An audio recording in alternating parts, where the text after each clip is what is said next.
Cano Cannot. Cano Cannot. That's the nothing personal word of the day.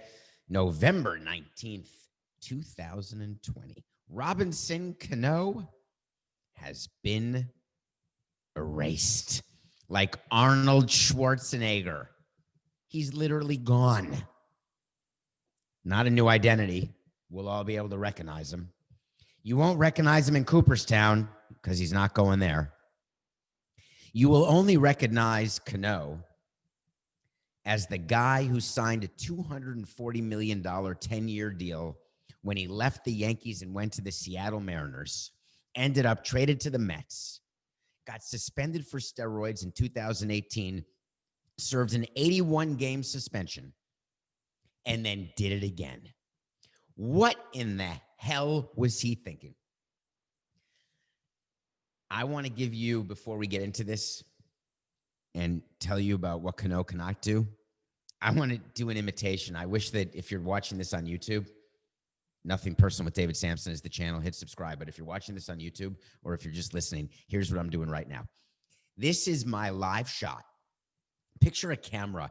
You know how during the draft sometimes they put cameras in the draft room or for all the leagues. So they're trying to show you inside what's going on, professional sports and front offices. We were always super careful. We never wanted MLB's cameras in the draft room because we were afraid that our state secrets would get seen by other clubs, or they would see our draft board, or during the winter meetings when the media would come into the suite, we would always hide our whiteboard that had all the different trades we were working on. We didn't want anyone to see the codes to the briefcase that we carry around handcuffed to our wrist. But if a camera were watching Steve Cohn and Sandy Alderson, here's how it happens when a player gets suspended for steroids. You get a phone call, and the phone call comes from Dan Hallam, the deputy commissioner. I got that phone call at lunch in LA, about to go to a charity event that D. Gordon had tested positive, and I was floored, to say the least.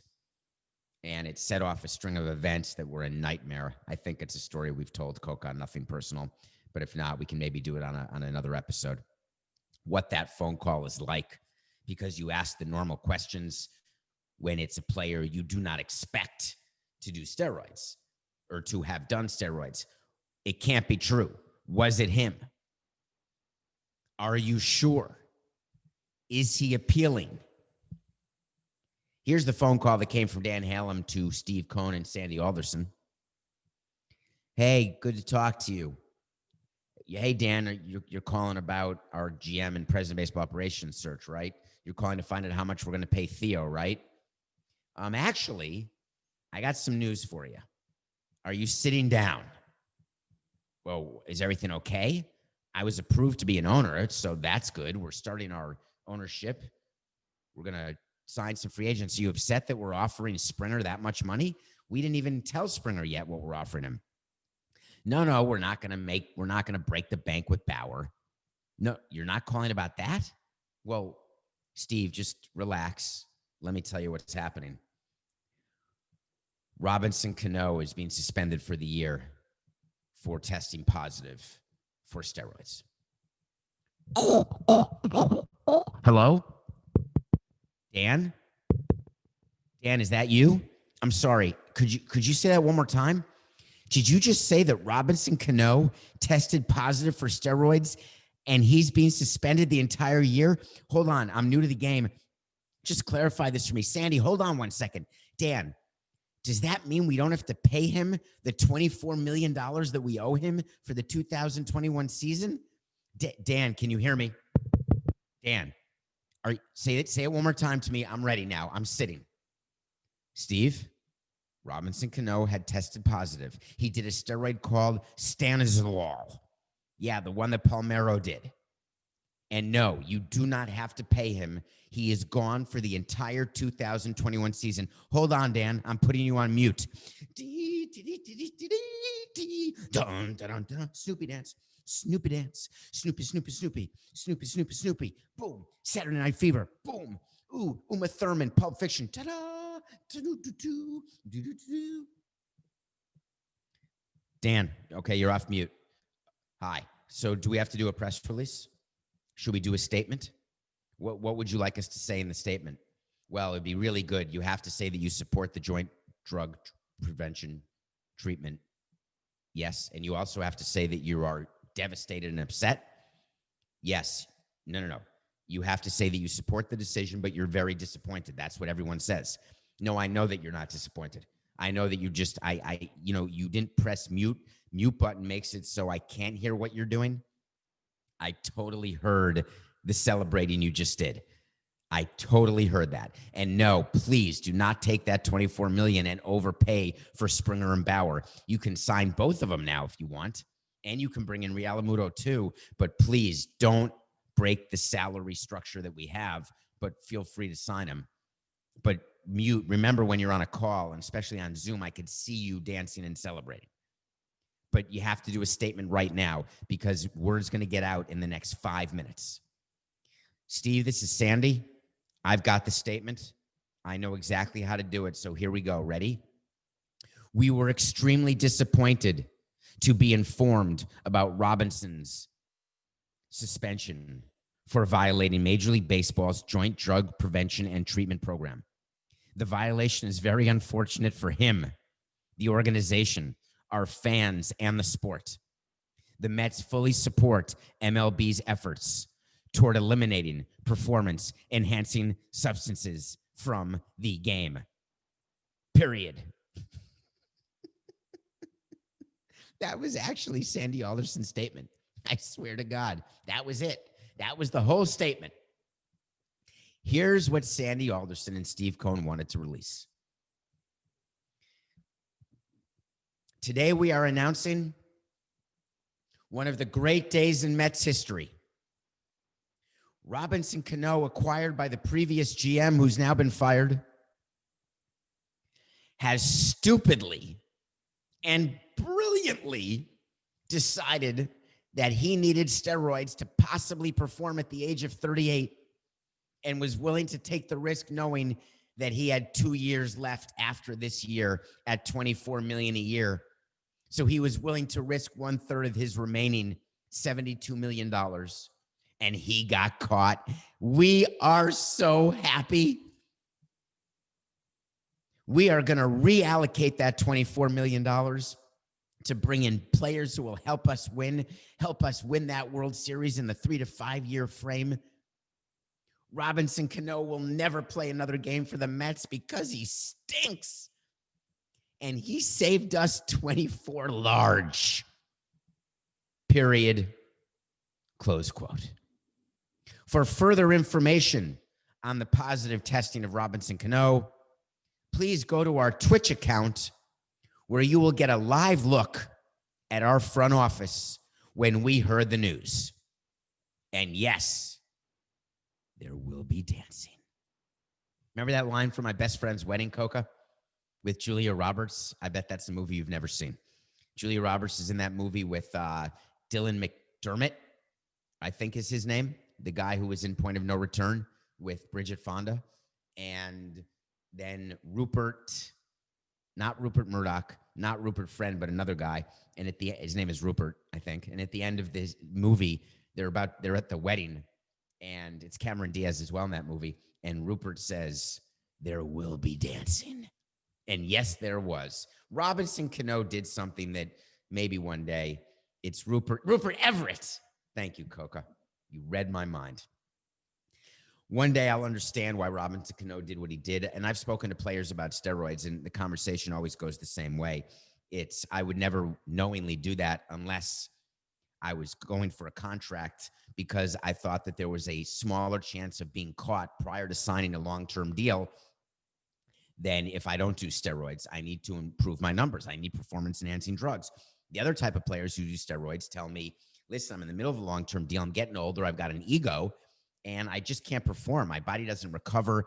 I just cannot perform the way I used to, and I don't want to be bad. I've got an ego, and I want to still be good. Robinson Cano comes obviously in the latter category. He also knew that the juice was worth the squeeze. Get it? The juice was worth the squeeze. Because listen, you lose 24 million. That's about 16 million after taxes, maybe a little less. But he knows he's got the guaranteed money left. I got to wait to see for you, Coca, by the way. Wait to see is when we tell you something's going to happen. If it doesn't, we'll revisit it. This is a long-term wait to see. So get ready for being with Nothing Personal long-term, if that's okay. Spoiler alert. No, there's nothing to spoil. Robinson Cano will not play another game for the New York Mets. Come 2022, when his suspension is over, they will either try to trade him, no one will trade him, or they will simply release him.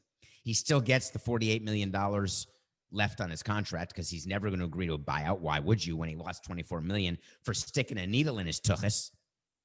And by the way, the first time he got suspended, he claimed, remember, was it on Nothing Personal, Coca? Or it was pre-Nothing Personal, and I talked about it at HQ.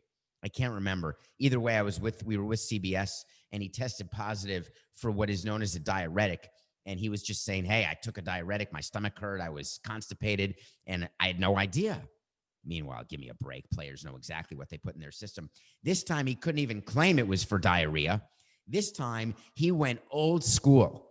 Stanozolol was the steroid that was used by Rafael Palmeiro, I think the day before he lied to Congress during the steroid hearings. And it's not used all that much anymore because it was one of the first things to be detected. Now, it's hugely, hugely effective. If you want to enhance your performance, you're going to take a little stanozolol right there in the needle.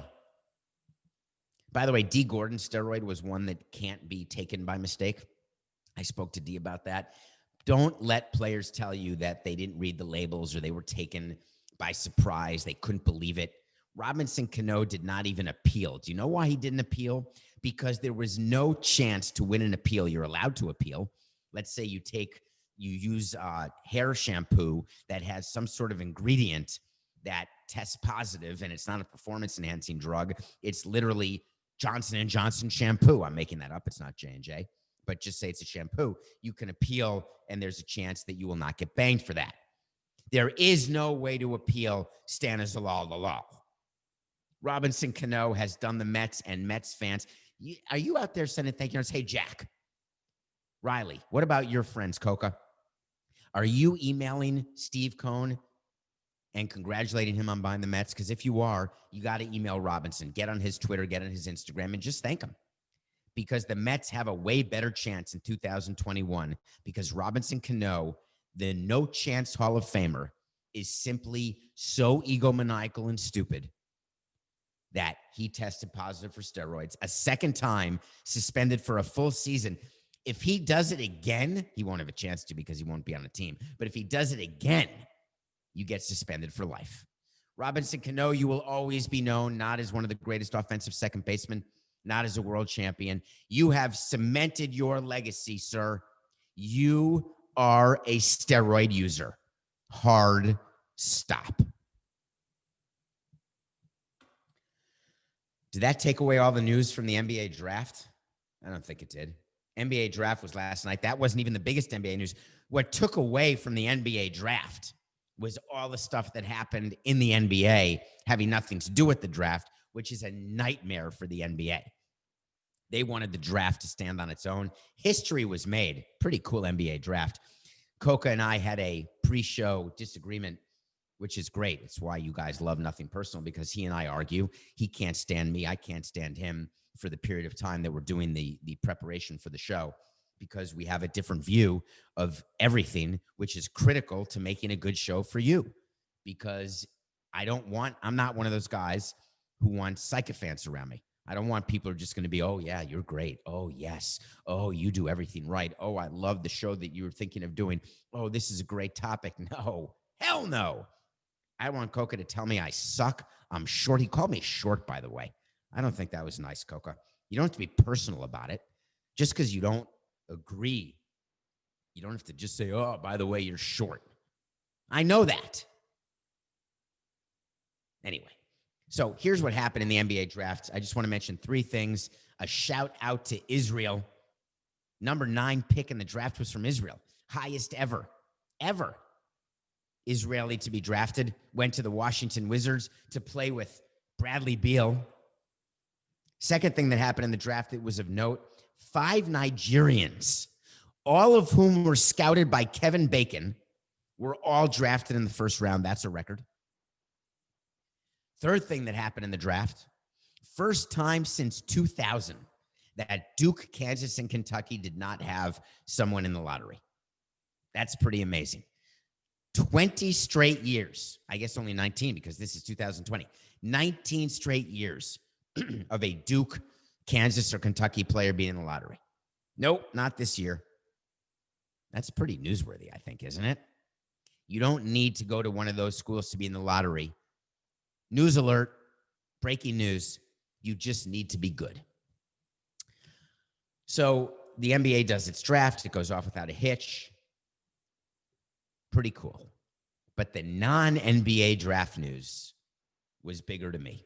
I want to start in Philadelphia because I'm fascinated the fact that Daryl Morey got another job. I'm fascinated that Daryl Morey has the power that he now has in Philadelphia. I'm fascinated by the fact that he wants to recreate Houston in Philadelphia. I'm fascinated by the fact that Harris and Blitzer, the owners of the Sixers, have given him this power. I'm fascinated by the fact that Doc Rivers, who now will be coaching his son-in-law, Seth Curry, after a trade last night. Did anyone else not know that Doc Rivers had a son-in-law named Seth Curry? Does that mean that Doc Rivers and Del Curry are Machatunim? I think it does. That means they're in-laws. Does that mean that Doc Rivers' son-in-law's brother is Steph Curry? God, that must be a really cool Thanksgiving, right?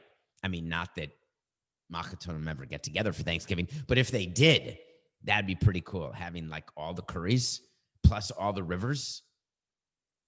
Anyway, so Daryl Morey has the power, not Doc Rivers, to get shooters to try to create Houston in Philadelphia. And somehow, Daryl Morey was able, somehow, to immediately undo what the previous administration had done.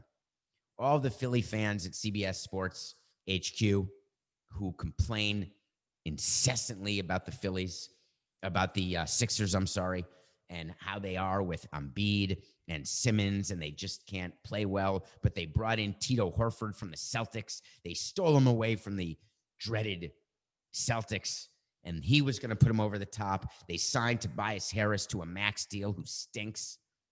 Somehow, Daryl Morey was able to trade Tito Horford. Do you know how hard it is to trade a bad contract? It is really, really hard because you have to somehow convince another team that it's not a bad contract. It was just a bad fit with your particular team. So you have to do a major sales job, and Morey was able to do it. If he can also trade Harris, that would just make him the greatest GM in history, tweets notwithstanding. Oh, Tito's the dad. Sorry, Coca. So right now I have a sort of a new setup, and so the show, the outline is to my left. I'm looking right at a camera where there's a light. I have to figure out how to put the show. So if you're watching this, you see me look left, that's the document. And when I don't hear what Coke is saying, because sometimes I turn the volume down like this, so I can't hear him. He puts it like in big letters. Tito is Al's dad. Tito was not traded by Daryl Morey, obviously. It was Al. Sorry, Paul Simon, because you can just call me Al. Second thing that happened that I need to mention because it gets to the heart of what bothers me being an executive having to give out guaranteed contracts. There are risks. Do you remember the big three in Golden State? It's been a while since they played together, but they had that huge run of winning titles and going to the finals. And it seems like years ago, they had Steph Curry, they had Kevin Durant, and they had someone named Klay Thompson. Klay Thompson is the son of a great NBA player named Michael Thompson. And Klay Thompson got hurt during the playoffs in 2019. Remember, he tore his ACL, and he was going to be a free agent.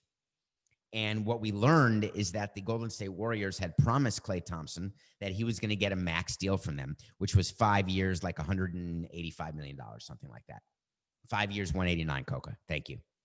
So what happened is the Warriors promised him. It's sort of what happened with us. We promised Martin Prado we were going to sign him to an extension, and then Jose Fernandez passed away, and we should have rebuilt, but we honored the Martin Prado deal that we had made with him, and we signed him to that deal. And Martin Prado was great for the Marlins, but it was an overpay, and it would have been better if our team were better because he's an amazing complementary piece on a championship team. We just didn't have a championship team. So I understand that you want to honor a promise that's made. So if you tell Klay Thompson, hey, we're signing you to that max, have a good playoff run in 2019, let's win another NBA championship, let's be a dynasty, but let's be like the Celtics dynasty of the 50s and 60s. Let's just be the greatest of all time, better than every other team. Let's make Jordan jealous that he was not a Golden State Warrior. Then you tear your ACL, and that's it. He's out for a full year, but they still sign him. So he's rehabbing, coming back. NBA starts training camp soon. I think, is today November 19th? For whatever reason, I think the NBA starts its training camp like in 12 days on December 1st, which is hard to imagine because I feel like the Lakers just won the title. So Klay Thompson, after tearing the ACL in his right leg, injured his left leg yesterday during an off-season workout.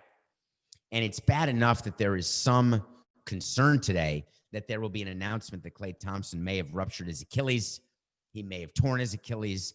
He may have done something. The thing about an Achilles injury, though, that makes me believe maybe it's not the Achilles, I don't know how you hide that for this long. A player knows when he ruptures his Achilles because I've been there to hear it, actually, unfortunately. You hear it. It's like it sounds like a gunshot. It's a pop that happens, and a player knows it. And then when a player goes to see the trainer doesn't need an MRI or an X-ray or a scan to know that there's a torn Achilles because you can actually feel it on the Achilles. You can feel it like Achilles rolls up like a carpet, basically. So you can do the MRI to see how torn it is. Is it a full tear? Is it a partial tear? But like Kevin Durant, the current Brooklyn Net who played for the Warriors, also had a Achilles injury that kept him out from last June. That can be a full year issue. So Klay Thompson of the Warriors, who finished with the worst record in the NBA in 2020, they thought he was going to come back.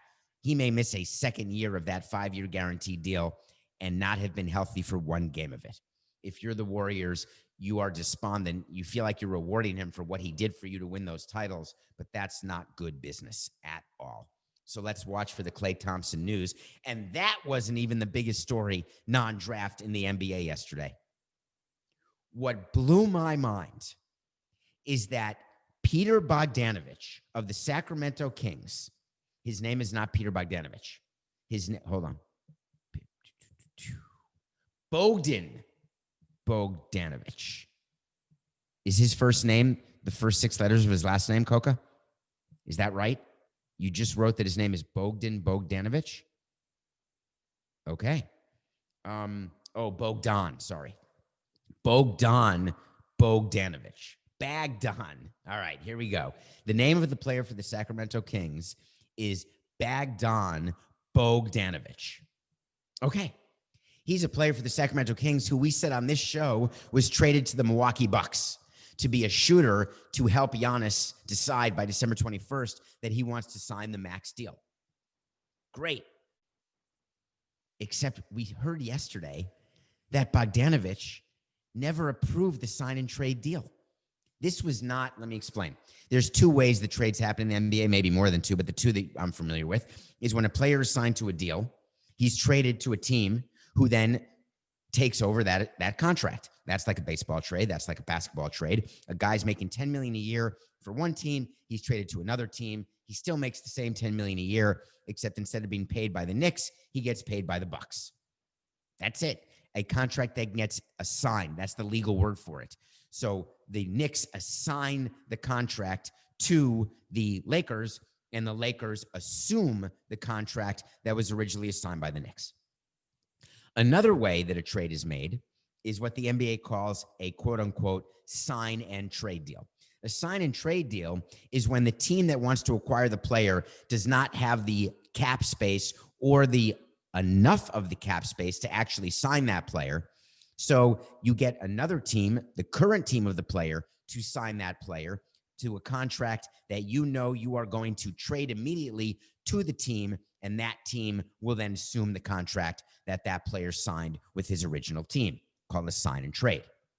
So Bogdanovich was going to do a sign and trade. He's going to sign with the Kings, then get traded to the Bucks and be a Buck under an agreement that the Bucks and Kings had, under a contract that the Bucks and Kings agreed to. How is it possible that the Kings and the Bucks did not speak to Bogdanovich? It can't be. It simply cannot be. There is no scenario under which a team executes the sign and trade with another team and does not speak to the player first.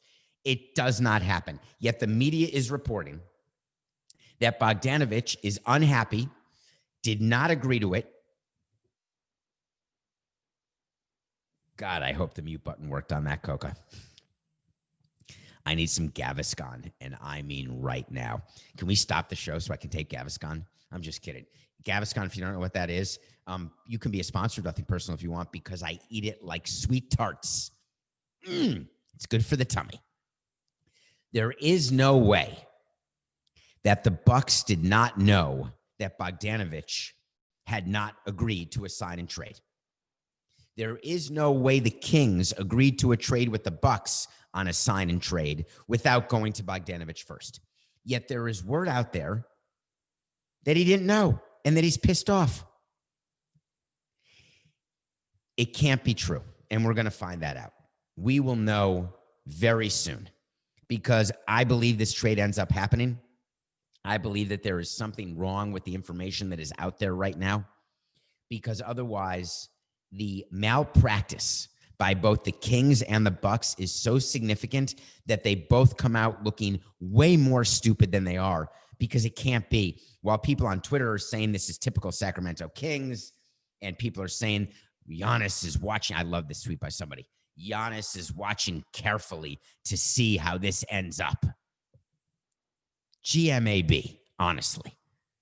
Giannis is not paying attention to anything other than the fact that he got told that, yeah, Bogdanovich and who else did they just trade for? Oh, my God. Coca, help me. Drew Holiday. Thank you. Although not thank you, because you didn't get to me in time because you're in the bathroom. So Drew Holiday, this is about the time, 27 minutes in, that you say, that's it, I've got to go to the bathroom. You know, you could go before the show starts, Coca. It wouldn't kill you. I know we're going to talk about Central Michigan, and you're going to get upset by that. Anyway, whatever. So Giannis is not paying attention other than the fact he was told that Holiday and Bogdanovich are coming. And if Bogdanovich doesn't come, that has nothing to do with whether Giannis will sign the max extension. Trust me, nothing.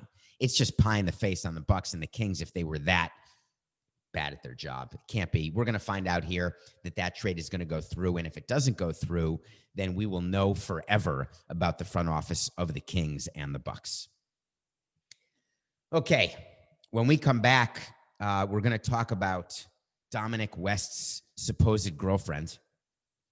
And we're going to talk about Timothée Chalamet's love interest in Call Me By Your Name, because they combined to make a pretty interesting movie. And we're going to get to the offensive line coach of both Central Michigan and the New York Giants. We'll be right back. Welcome back to Nothing Personal. We're going to do an end-of-month mailbag. Unreal every time. We're going to do an end-of-month mailbag episode where we answer questions. Rate and review us on Apple. If you will, do a 5-star rating and then write a review and ask a question. You guys have been great at that, so I appreciate that. You can download and subscribe if you're enjoying this podcast for the first time. If you're coming to us for the first time because you may have heard me on the local hour of Lebitard. You may have seen some tweets, whatever the case may be. Thank you. Download, subscribe, enjoy. We come to you 45 minutes every day. We talk about trending topics, and we'll give it to you straight. Definitely no BS on this show. And you got to deal with Coca, the producer. The best producer in the business. He's overworked and underpaid, by the way. I want you to always be overworked, but I want you to be overpaid. If you're going to be overworked, you might as well be overpaid. Don't worry. We're on it, Coca. Okay. Part of the show, and this is one of my favorite parts, is we review a movie or a TV series or a TV show or some sort of something in entertainment because I watch a movie or something every single day. I don't sleep a lot. I was actually up again at about 2:30 a.m. this morning, and I just couldn't sleep, so I had an opportunity to do a lot of reading, to do a lot of watching. And there's a movie I watched, and it's called Rebecca. Rebecca is a formal name for someone named Becky. Rebecca is the name of a dead person in this movie. Rebecca has nothing to do with the movie. They tried to be smart about it, and her character is supposed to be a character that hovers over the movie as an important part of the movie, but there's so many other cool parts about it. It stars Kristen Scott Thomas. You know her. She was in 4 Weddings and a Funeral. She was in The English Patient. She was in Random Hearts with Harrison Ford. She's a terrific actress. It also stars Lily James. Lily James was in Yesterday. All my troubles seem so far away. Remember that movie about the Beatles where they stopped existing, but one guy knew the Beatles and pretended he was the Beatles? She was in that. She's the one who's been in the news because she went on some sort of trip with Dominic West. They were starring in something. Dominic West, who was Sandra Bullock's love interest in 28 Days. My guess is he's known for something more than that, but that's how I know Dominic West.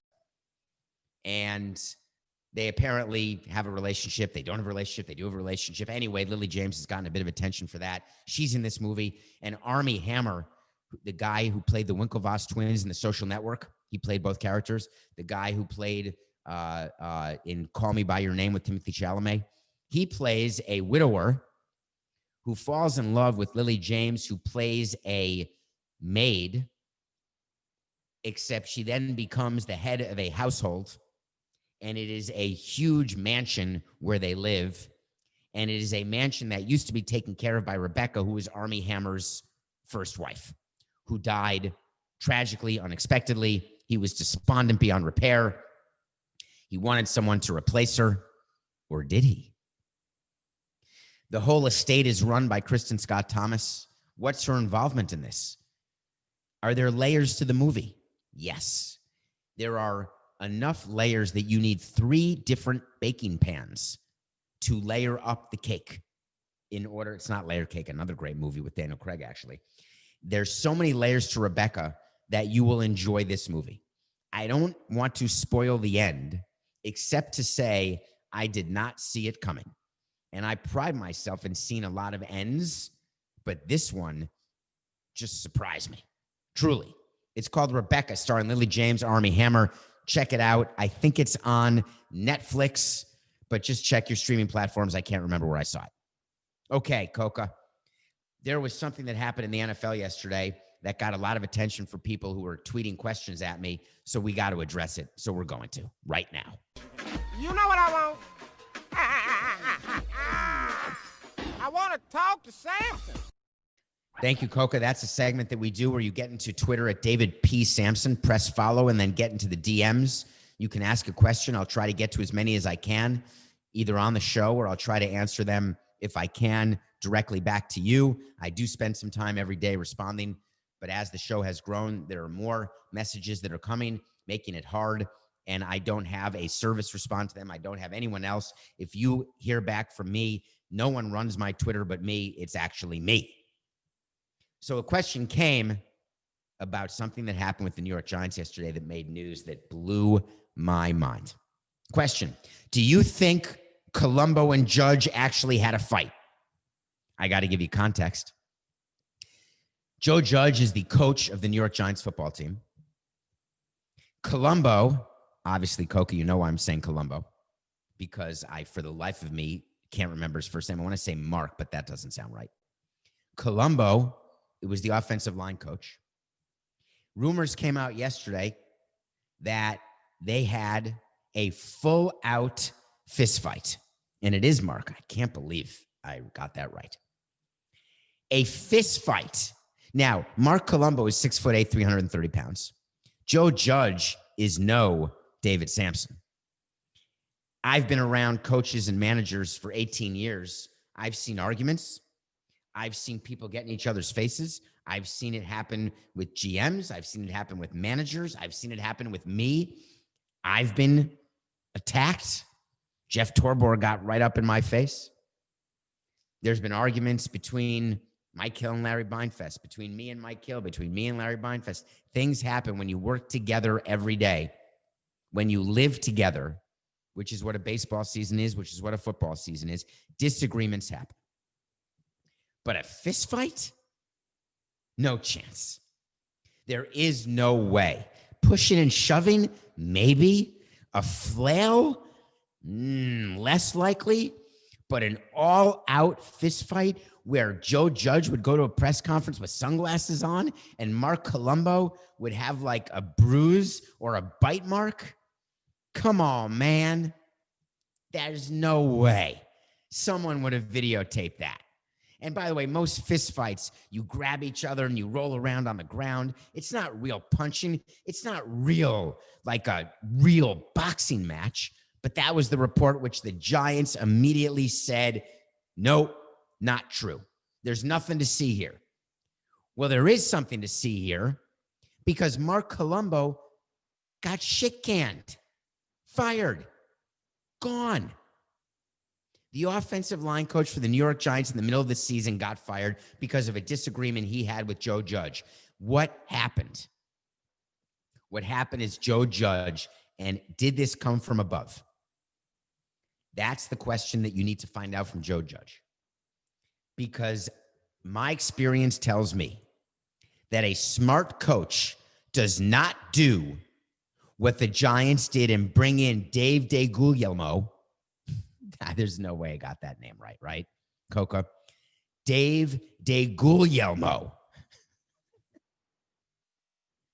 Part of the charm of Nothing Personal is I just suck at pronunciation.